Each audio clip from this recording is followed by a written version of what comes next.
Hi guys, magluto tayo ng upo na may sardinas. Galing to sa kapitbahay namin. Lutuin ko na bago pa masira. Madami yan, half lang. Tapos ito yung ating kailangan. Bawang, sibuyas, kamatis. Luto na tayo.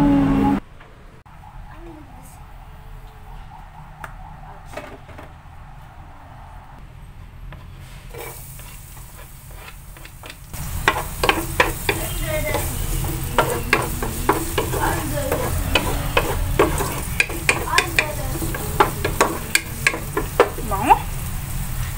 Neto po. Lagay tayo.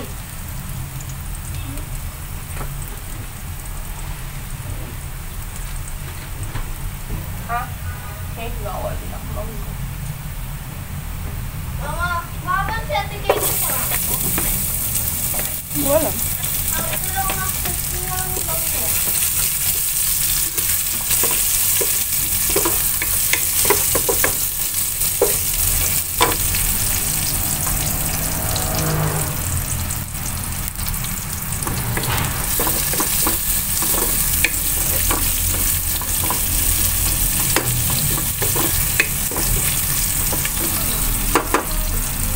Lagay ko na agad guys.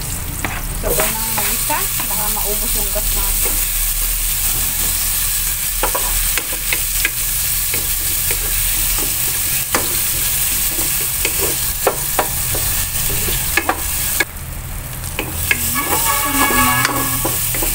Lagay na namin.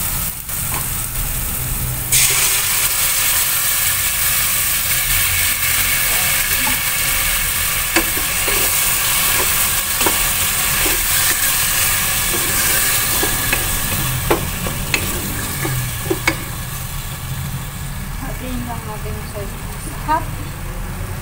Half. And then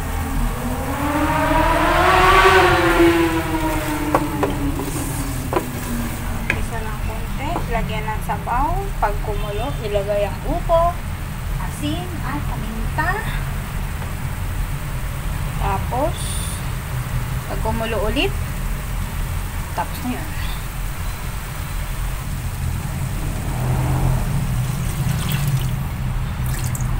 Dalawang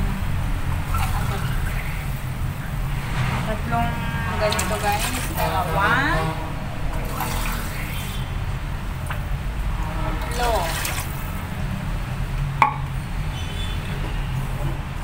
Haluin mabuti. Lagyan natin ng asin at paminta. Dalawang kurot na asin. Umalat, beshi. Paminta. Mga tatlong kurot. Okay, para malasa. Haluin.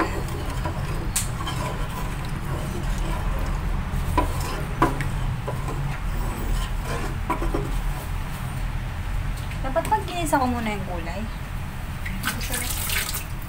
Usually. Gusto yun. Lamigin na kaya. Lagay ko muna pala. Parang mali ako ng pagkakasunod-sunod. Pero, kayaan nyo na.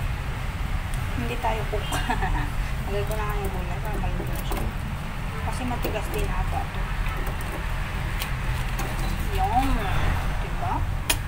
Gulay, beshi. Gulay. Oh, yung sarap. Bari pangaluto na sarap. Don't judge me. You're not a judge. Yan yun ako guys. Pagkain pa din yan. Kahit naghalo-halo na. Takpan ko na. Takpan na natin. At ang apoy natin ay sakto na sa medium lang. Hayaan natin kumulo. Balikan ko kayo mamaya. Ayan na ang ating ulam. O, diba? Masarap yan, guys. Tinikman ko na yan. Tinikman ko na yan kanina at masarap. Malambot na din siya.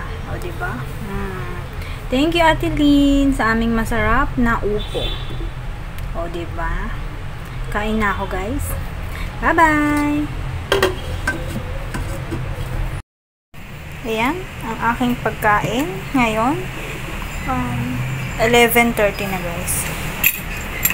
Diba? May kanin na dyan, yung bahaw kagabi at ulam. Kain tayo!